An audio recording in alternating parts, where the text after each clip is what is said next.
मित्रों, आप सभी का आज की प्रेस वार्ता में स्वागत है। सबसे पहले मैं तेलुगु में नहीं बोल पाता हूं, इसलिए तेलंगाना की जनता की क्षमा मांगकर मेरी बात की शुरुआत करता हूं। आज भारतीय जनता पार्टी का 2023 के विधानसभा चुनाव के घोषणा पत्र को आप लोगों के साथ और तेलंगाना की जनता के साथ साझा करने के लिए मैं यहां पर उपस्थित हुआ हूं। तेलंगाना का घोषणा पत्र एक प्रकार से प्रधानमंत्री नरेंद्र मोदी जी की गारंटी है। ये भारतीय जनता पार्टी का घोषणा पत्र है। भारतीय जनता पार्टी की स्थापना से अब तक का ट्रैक रिकॉर्ड है। चाहे हमारी राज्य सरकार बनी, चाहे हमारी केंद्र सरकार बनी, हमने हमारे घोषणा पत्र को 5 दशकों तक सातत्यपूर्ण तरीकों से निभाते हुए भी हमारे वादे पूरे किए।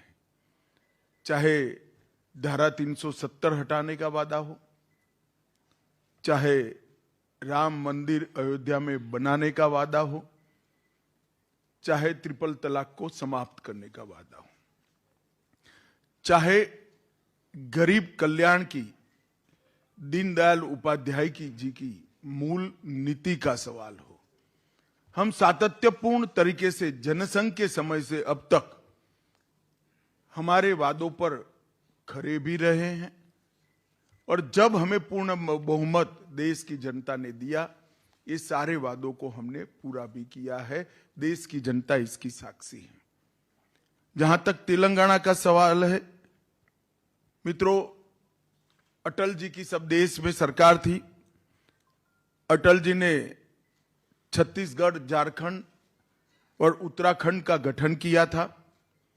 कहीं पर भी कोई लड़ाई झगड़ा न हुआ और नए बने हुए राज्य और मदर स्टेट के बीच में कोई बैर भी नहीं हुआ। परंतु सालों तक तेलंगाना की मांग को कांग्रेस ने ठुकराया और फिर आनन फानन में चुनाव में एक एज लेने के लिए अकुदरती तरीके से जल्दबाजी में तेलंगाना बनाने का काम किया। कांग्रेस ने कभी भी तेलंगाना की मांग का समर्थन नहीं किया था, जबकि भारतीय जनता पार्टी ने 1997 से काकीनाडा में उस वक्त की आंध्र प्रदेश बीजेपी की इकाई ने 1 वोट 2 राज्य का नारा दिया था। वो नारे को हम लगातार समर्थन करते रहे। हमने आंदोलन में भी सकारात्मक भूमिका निभाई और जब तेलंगाना बनने का सवाल आया, तब हमने तेलंगाना का खुलकर दोनों सदनों में समर्थन किया। तेलंगाना बनने के बाद नरेंद्र मोदी सरकार बनी। नरेंद्र मोदी सरकार ने तेलंगाना के विकास के लिए ढेर सारे काम करे।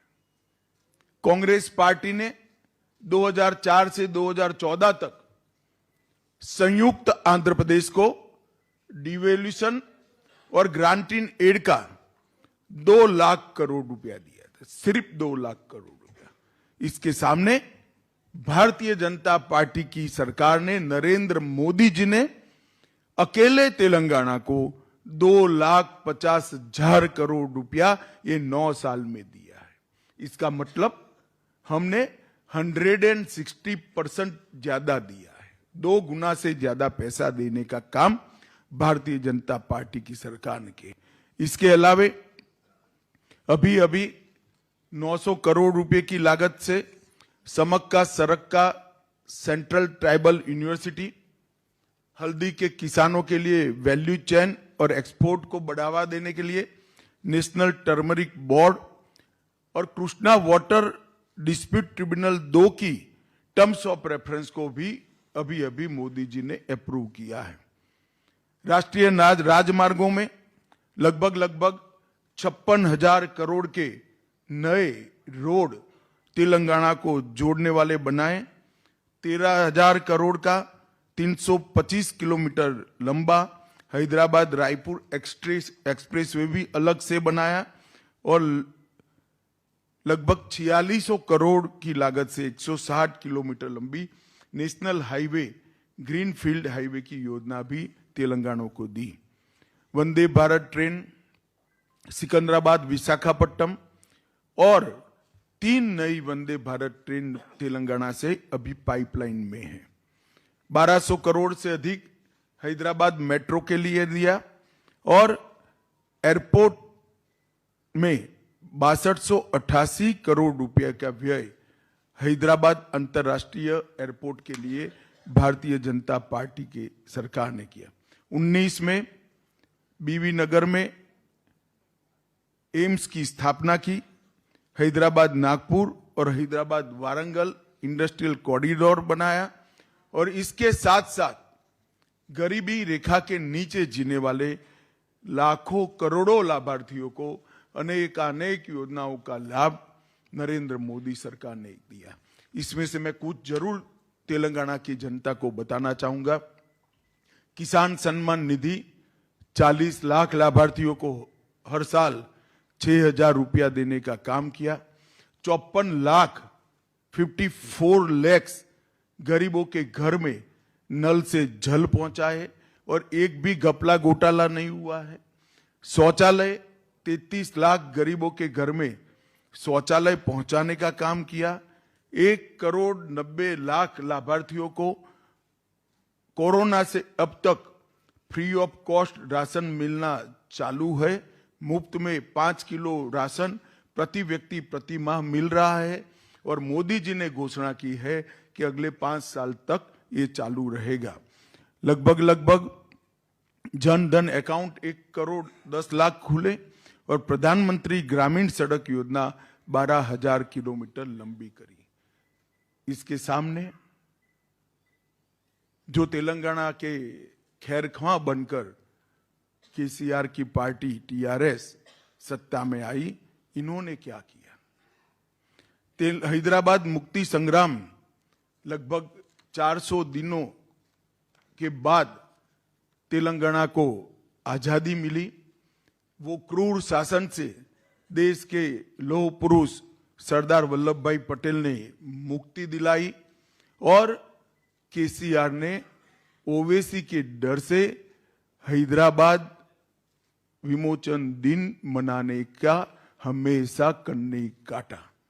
हैदराबाद की स्पिरिट को, तेलंगाना की स्पिरिट को वहीं से तुष्टीकरण की भेंट देने का काम केसीआर ने किया। केसीआर के नेतृत्व में आज तेलंगाना लोकतंत्र की जगह लूट तंत्र बन गया है और प्रजातंत्र परिवार तंत्र बन गया है। उनका एकमात्र लक्ष्य, किसी भी राज्य के मुख्यमंत्री का लक्ष्य होता है अपनी जनता की भलाई करना। उनका एकमात्र लक्ष्य अपने बेटे को मुख्यमंत्री बनाना है और कोई लक्ष्य नहीं है। नीलू, निधुलू और नियामक आलू, ये 3 सूत्रों के साथ वो सत्ता पर आए थे। वादा किया था, हम लोग भी दूर से देखते थे, बड़ी आशा के साथ देखते थे कि नए राज्य की शुरुआत हुई है, अब कुछ अच्छा होगा। मगर हुआ क्या? पहले नीलू की बात करते हैं। कालेश्वरम घोटाला हुआ, 42,000 करोड़ का प्रोजेक्ट 1,35,000 करोड़ का हो गया, अभी भी समाप्त नहीं हुआ है। पलामूरू रंगारेड्डी लिफ्ट सिंचाई योजना लगभग 2015 में इसकी आधारशिला रखी। 32,250 करोड़ खर्च हो गया, मगर अब तक उसको पूरा नहीं किया गया है। इसी तरह निधुलू की बात करें तो इनके परिवार का गबन का ये तेलंगाना सरकार जरिया बन गई। 2014 में जब तेलंगाना का गठन हुआ, 370 करोड़ रेवेन्यू सरप्लस स्टेट था और आज ये लगभग 7 लाख करोड़ के ऋण में डूबा हुआ राज्य है। 370 करोड़ के सरप्लस से 7 लाख करोड़ के ऋण में जाना ये बहुत बड़ी बात है और वो इनके परिवार के भ्रष्टाचार के कारण ही हुआ है। तेलंगाना सरकार पर अभी 3,66,000 करोड़ का ऋण है और निगमों पर अलग से 3,80,000 करोड़ का ऋण है। तो तेलंगाना को 7.5 लाख करोड़ के ऋण में डुबाने का काम इन्होंने किया है। और मेगा प्रोजेक्ट्स की घोषणा कोई भी मुख्यमंत्री करता है तो मन में आकांक्षा होती है कि इस मेगा प्रोजेक्ट से मेरे राज्य को क्या फायदा होगा, मेरे राज्य की जनता को क्या फायदा होगा। यहां उल्टा है। केसीआर मेगा प्रोजेक्ट की साइज इसलिए बड़ी तय करते हैं कि इसमें कमीशन ज्यादा मिल पाए। उनका एकमात्र लक्ष्य मेगा प्रोजेक्ट्स में से कमीशन लेना है। जहां तक नियामक आलू का सवाल है, रोजगारी का सवाल है, 17 टाइम परीक्षाओं के पेपर लीक हुए, लाखों युवाओं का भविष्य बर्बाद हो गया, ट्यूशन के पैसे युवाओं के खत्म हो गए और कई लोगों ने आत्महत्या की। 2 लाख से अधिक पद भरना बाकी है। कर्मचारियों को समय पर वेतन नहीं मिलता है। यूनिवर्सिटी में कोई भर्ती नहीं की गई। विश्वविद्यालय में 3,000 से ज्यादा पद रिक्त है। जूनियर और डिग्री कॉलेज में 8,000 से ज्यादा पद रिक्त है और शिक्षा के लिए आवंटन जो 10.89% था वो घटकर 6.24% हो गया। यही बताता है कि उन्होंने क्या किया है। ढेर सारे वादे जो उन्होंने किए हैं, वादा खिलाफी करने का काम किया। 1 लाख नौकरी देने का वादा किया था जो पूरा नहीं हुआ। 3,000 रुपया बेकारी भत्ता देने का वादा किया था, पूरा नहीं हुआ। 12 तेलंगाना यूनिवर्सिटी को सभी पद भरने का वादा किया था, वो पूरा नहीं हुआ। केजी से पीजी की मुफ्त शिक्षा का वादा पूरा नहीं हुआ। 7 लाख गरीबों को घर देने का वादा पूरा नहीं हुआ। गरीबों का 1 लाख का लोन माफ करने का वादा पूरा नहीं हुआ। हर जिले में एक सुपर स्पेशलिटी अस्पताल बनाना था, नहीं बना पाए। मैं यही कहना चाहता हूं कि केसीआर कोई भी वादा करते हैं उनके नजर के सामने केटीआर और कविता ही होते हैं, तेलंगाना की जनता नहीं होती है। और भारतीय जनता पार्टी जो बोलती है वो करती है। ये केसीआर की पार्टी पिछड़ा विरोधी पार्टी। उन्होंने 2014 के चुनाव में वादा किया था कि अगर वो जीतते हैं तो दलित मुख्यमंत्री बनाएंगे। 2 बार वो स्वयं बन गए और तीसरी बार अब केटीआर को बनाने की तैयारी कर रहे हैं। हालांकि इस बार होने वाला नहीं है, मगर वो तैयारी कर रहे हैं। और पिछड़ा वर्ग का भी भरपूर शोषण करने का काम केसीआर की पार्टी ने किया है, बीआरएस ने किया है और भारतीय जनता पार्टी ने तीनों पार्टियों में सबसे ज्यादा 39 बैकवर्ड क्लास को टिकट देने का काम भारतीय जनता पार्टी ने किया है। और मोदी जी ने वादा किया है कि आप भारतीय जनता पार्टी को बहुमत दीजिए, तेलंगाना का अगला मुख्यमंत्री बैकवर्ड क्लास से होगा। ये भारतीय जनता पार्टी का सार्वजनिक वादा है। भ्रष्टाचार की कोई सीमा नहीं है। कालेश्वर परियोजना हो, शराब घोटाला हो, पोल्ट्री चारा घोटाला हो, ग्रेनाइट घोटाला हो, बाईपास घोटाला हो और लगभग कार्तिकीय मिशन में 22,000 करोड़ का बजट के सामने पूरा खर्च होने के बाद 65% भी काम पूरा नहीं हुआ है। घोटालों की एक बड़ी लंबी सूची केसीआर ने 10 साल के अंदर तैयार की है और उनको अब डर भी नहीं रहा है, क्योंकि हर आदमी पहली बार कुछ गलत करता है तो डरता है, दूसरी बार करता है तो थोड़ा कम डरता है। करते करते इन्होंने इतने घोटाले कर दिए कि अब डर भी नहीं बचा है। निर्लज्जता के साथ वो घोटाले कर रहे हैं और अल्पसंख्यक तुष्टीकरण की राजनीति। केसीआर साहब का चुनाव चिन्ह कार है, मगर कार का स्टीयरिंग उनके हाथ में नहीं है, मजलिस के हाथ में है। कोई भी फैसला करना हो, मजलिस क्या कहेगी वो सोचकर फैसला कहते हैं। पूरे देश भर में एकमात्र राज्य तेलंगाना ऐसा है जहां मुस्लिमों को रिलीजियस रिजर्वेशन देने का काम हुआ है।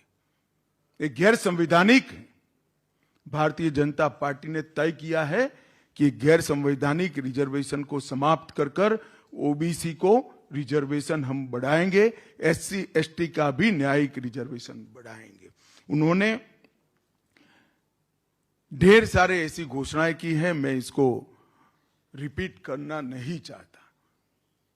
मैं तेलंगाना की जनता को यही कहना चाहता हूं, तेलंगाना जिस आशा, उमंग और उल्लास के साथ राज्य की रचना हुई, 10 साल में बीआरएस पार्टी पूर्णतया विफल गई। सिर्फ तांत्रिकों की एडवाइस पर चलते हैं और तांत्रिकों की एडवाइस पर पार्टी का नाम भी बदल देते हैं। मैं तेलंगाना के युवाओं को पूछना चाहता हूं कि जो तांत्रिकों के सलाह के आधार पर चलते हो, ऐसा मुख्यमंत्री तेलंगाना का भला कर सकता है क्या? आपका भविष्य संवार सकता है क्या? मैं तेलंगाना की जनता को भरोसा देने आया हूं, साथ में हमारा संकल्प पत्र लेकर आया हूं।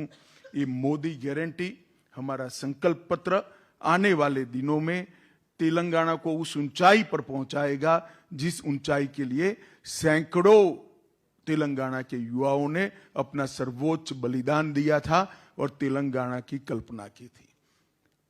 मित्रों, अब मैं हमारी घोषणा पत्र की 25 मुख्य बातों पर आता हूं। पहली घोषणा है कि हर साल 17 सितंबर को हैदराबाद लिबरेशन डे मनाया जाएगा, जिसके माध्यम से हम निजाम के क्रूर पंजों से तेलंगाना की मुक्ति को फिर से एक बार नई पीढ़ी को याद कराएंगे। हम बेरनपल्ली परकल के शहीदों को श्रद्धांजलि देने के लिए 27 अगस्त को रजाकार विभीषिका स्मृति दिन भी मनाएंगे। जो रजाकारों के सामने तेलंगाना की जनता ने जो लड़ाई लड़ी है, इसको चीर स्मृति तक ले जाएंगे। और ये दोनों दिन ऑफिशियल तेलंगाना गवर्नमेंट मनाएगी, कोई डर के बगैर। हम मजलिस से नहीं डरते हैं, इनके सपोर्ट की ना जरूरत है ना चाहिए। इसके अलावा रजाकारों और निजाम के खिलाफ तेलंगाना के लोगों के संघर्ष का डॉक्यूमेंटेशन कर कर एक म्यूजियम और मेमोरियल हम स्थापना करेंगे। नंबर 2, भ्रष्टाचार के प्रति जीरो टॉलरेंस हमारी सरकार का होगा। भ्रष्टाचार के सभी आरोपों की जांच एक रिटायर्ड सुप्रीम कोर्ट के जज से कराएंगे और उचित पिनल कोड में कार्यवाही कर कर भ्रष्टाचार करने वाले सभी लोगों को जेल की सलाखों के पीछे ले जाएंगे। मार्जिनलाइज सेक्शन की आकांक्षाओं को, पिछड़ा वर्ग की आकांक्षा को पूरा करने के लिए, बैकवर्ड्स की आकांक्षाओं को पूरा करने के लिए, उनको सामाजिक न्याय प्रदान करने के लिए हमारा अगला मुख्यमंत्री बीसी बैकवर्ड क्लास का होगा। इसका तेलंगाना को भारतीय जनता पार्टी वादा देती है। असंवैधानिक धर्म आधारित आरक्षण जो 4% है, उसको हम समाप्त करेंगे, ओबीसी का बढ़ाएंगे और एससी और एसटी का भी जनसंख्या के अनुपात में आरक्षण बढ़ाया जाएगा। महंगाई कम करने के लिए मोदी जी ने कई बार वहां पर ड्यूटी कम करी है, परंतु केसीआर ने नीचे वेट घटाकर इसको कोऑपरेट नहीं किया। शायद तेलंगाना सबसे ज्यादा महंगे पेट्रोल डीजल वाला राज्य आज देश भर में है। महंगाई कम करने के लिए भाजपा सरकार बनने के बाद 7 ही दिन में पेट्रोल और डीजल पर वैट की कटौती कर कर पेट्रोल और डीजल को हम सस्ता करने का काम करेंगे। मोदी सरकार प्रति एकड़ अभी एक हिसाब करें तो फर्टिलाइजर सब्सिडी दे ही रही है, परंतु छोटे और सीमांत किसानों को बीज, उर्वरक और पेस्टिसाइड की इनपुट सहायता में प्रति एकड़ 2500 रुपया देने का काम भारतीय जनता पार्टी की सरकार करेगी। मोदी सरकार हल्दी बोर्ड की स्थापना की जो घोषणा करी है, इसको हम हल्दी प्रोसेसिंग केंद्र स्थापित कर इसके सपोर्ट में रहेंगे और मूल्य संवर्धन और निर्यात को बढ़ावा देंगे। धान पर, चावल पर 3100 रुपया एमएसपी और हल्दी के लिए आवश्यक मार्केट इंटरवेंशन फंड हम प्रदान करेंगे, तो पूरा चावल एक दाना भी नहीं छूटेगा, पूरा धान 3100 रुपया प्रति क्विंटल हम परचेज करेंगे।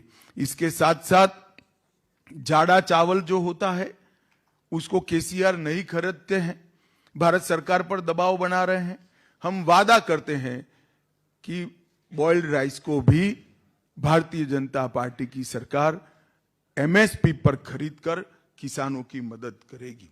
प्रधानमंत्री फसल बीमा योजना किसानों को मुफ्त, फ्री ऑफ कॉस्ट मुफ्त फसल बीमा का लाभ भारतीय जनता पार्टी की सरकार देगी। उज्ज्वला लाभार्थियों को साल में 4 gas cylinder free of cost देने का काम भारतीय जनता पार्टी की सरकार देगी। जो बेटी जन्म लेगी उसको इस वक्त एक फिक्स डिपॉजिट देंगे, जो 21 साल की आयु की जब बेटी होगी तब 2 लाख रुपए की होगी फिक्स डिपॉजिट। इस प्रकार का हम जन्म के साथ ही तोहफा हमारी सरकार की ओर से देंगे। स्नातक डिग्री या प्रोफेशनल कोर्सेज में छात्रों को मुफ्त में लैपटॉप दिया जाएगा।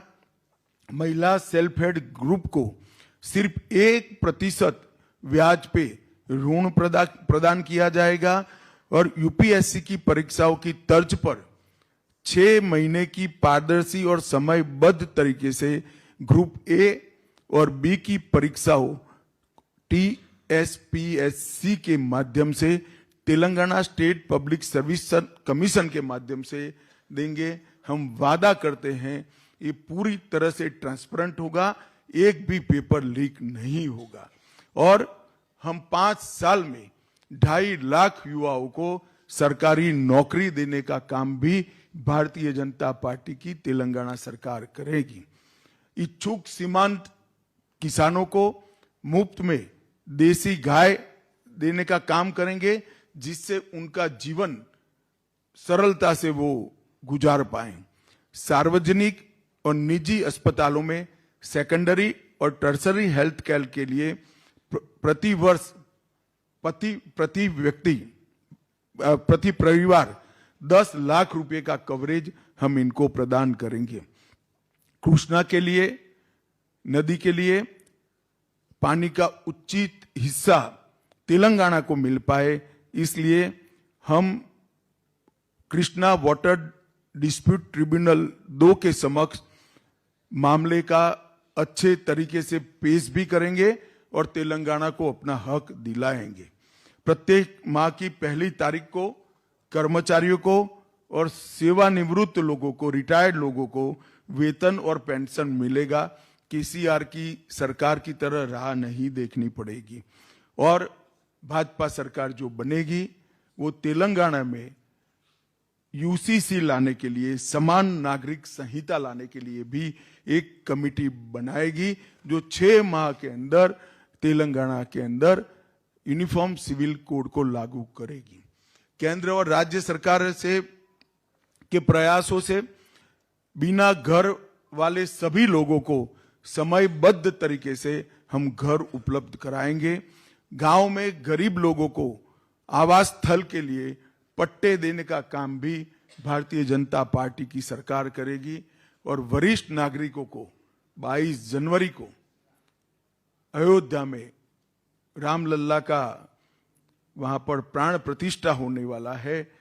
तेलंगाना के सभी वरिष्ठ नागरिकों को निःशुल्क अयोध्या की यात्रा की सुविधा भारतीय जनता पार्टी की सरकार करेगी। और हमारे तेलंगाना के बहुत सारे एनआरआई है और विशेषकर खाड़ी में बहुत सारे लोग बसते हैं। इनकी सुविधा के लिए और लॉजिस्टिक सहायता प्रदान करने के लिए एक फंक्शनल एनआरआई मंत्रालय की रचना की जाएगी, जो दुनिया भर में बसे हुए तेलंगाना वासियों को सहायता प्रदान करेगा। और सबसे बड़ी बात, ये डबल इंजन सरकार केंद्र सरकार की सहायता लेने में कोई छोच नहीं रखेगी। अभी केसीआर केंद्र सरकार की योजनाओं को नीचे नहीं उतरने देते हैं। हम नरेंद्र मोदी सरकार की सभी योजनाओं को गरीब से गरीब व्यक्ति तक पहुंचाकर तेलंगाना का भला करने का प्रयास करेंगे। अंत में मैं तेलंगाना की जनता को इतना ही कहना चाहता हूं, तेलंगाना के युवाओं ने जिस आशा के साथ अपना सर्वोच्च बलिदान दिया था और तेलंगाना राज्य की स्थापना की थी, भारतीय जनता पार्टी की सरकार का हरदम प्रयास रहेगा कि वो सभी सपनों को, वो सभी आकांक्षाओं को और वो सभी आशाओं को पूरा करेंगे। और ये हमारा सिर्फ वादा नहीं है, ये मोदी गारंटी है। इसको हम निश्चित रूप से पूरा करेंगे। आप सभी का बहुत बहुत धन्यवाद।